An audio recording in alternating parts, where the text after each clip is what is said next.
আঠাওয়ালা কুকুরের বাচ্চা দিনও আমরা 2 জনের উপরে আক্রমণ করছি।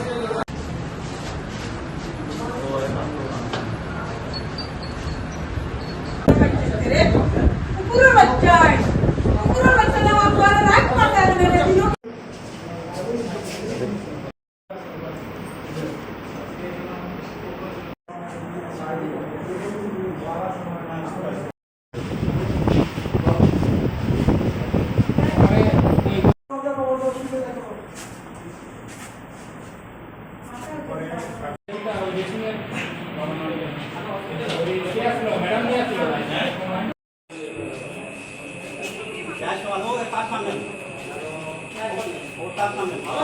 তাদের দেখার জন্য সেখান থেকে আসার পথে আমাদের 2 জন কর্মী শাহিদ এবং জাকিরকে চন্দ্রপুর আপনজন ক্লাবের সামনে শুধু বিজেপির গুন্ডা বললে ভুল হবে, জহর বাবুর গুন্ডা যিনি ধর্মনগর উপনির্বাচনে 8 বছরের পরাজক পরিস্থিতিকে ঠান্ডা করার উদ্দেশ্যে মানুষের সামনে প্রতিশ্রুতি দিয়ে উপনির্বাচনে জয়ী হয়েছিলেন। কিন্তু আমরা লক্ষ্য করছি উপনির্বাচনে রেজাল্ট বের হওয়ার পর প্রয়াত বিধায়ক বিশ্ববন্ধু সেনের হাত থেকে উনার হাতে ক্ষমতা হস্তান্তর হয়েছে। অনুরূপভাবে প্রয়াত বিধায়কের গুন্ডাবাহিনীর ক্ষমতা জহরবাবুর গুন্ডাবাহিনীর হাতে হস্তান্তর হয়েছে। জহরবাবুর গুন্ডাবাহিনীর দ্বারা আক্রান্ত হয়ে উনার দলের যুব মোর্চার সভাপতি আত্মহত্যা করতে বাধ্য হয়েছে।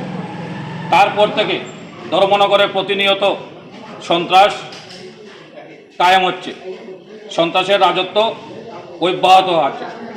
আজকে সকালে আমরা দেখতে পেয়েছি ছাত্র যুবরা যখন নিট কেলেঙ্কারির বিরুদ্ধে ধর্মনগরে আন্দোলন করছিল, তখন এই জহরবাবুর গুন্ডাবাহিনীরা এসে তাদের আক্রমণ করে। তারা প্রাণ বাঁচাতে দৌড়ে এসে কংগ্রেস ভবনে আশ্রয় নেয়। আমরা খবর পেয়ে সেখানে আসি, প্রশাসনের সঙ্গে যোগাযোগ করি, ওনাদের আশ্বস্ত করি যে গণতান্ত্রিক পদ্ধতিতে আন্দোলন করো, ভয় পাওয়ার কোনো কথা নেই।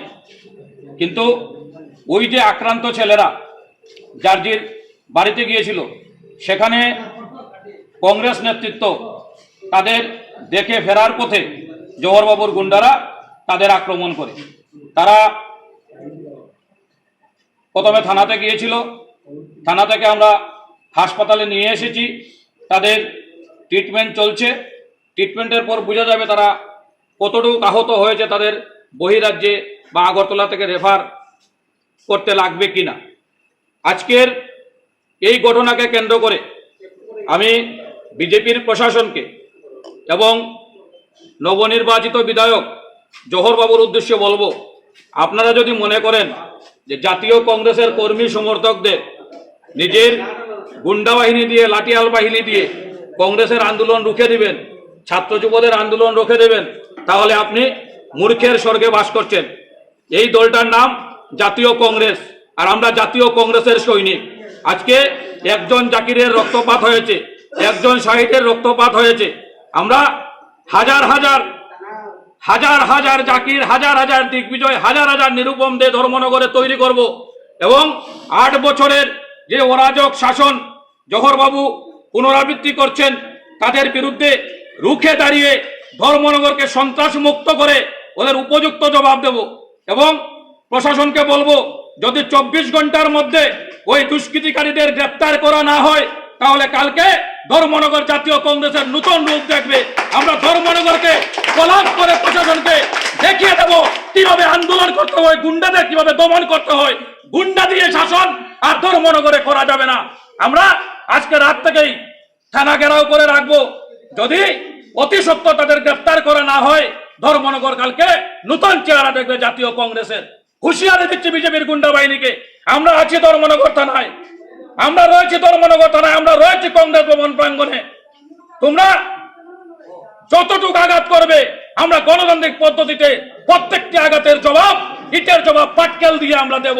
আমরা দেখিয়ে দেব আন্দোলন কিভাবে করতে হয়। ব্রিটিশের হাত থেকে জাতীয় কংগ্রেস আন্দোলন করে ব্রিটিশকে ভারতবর্ষ থেকে তাড়িয়েছিল। আমাদের জননায়ক রাহুল গান্ধী দ্বিতীয় স্বাধীনতার ডাক দিয়েছেন। আমরাও এই স্বৈরাচারী শাসনকে পরাস্ত করে ধর্মনগরে নতুন স্বাধীনতা আনব। পুনরায় জোহর বাবুকে বলবো, গুন্ডা বাহিনী দিয়ে বিধায়ক থাকতে পারবেন না। যে দিন যায়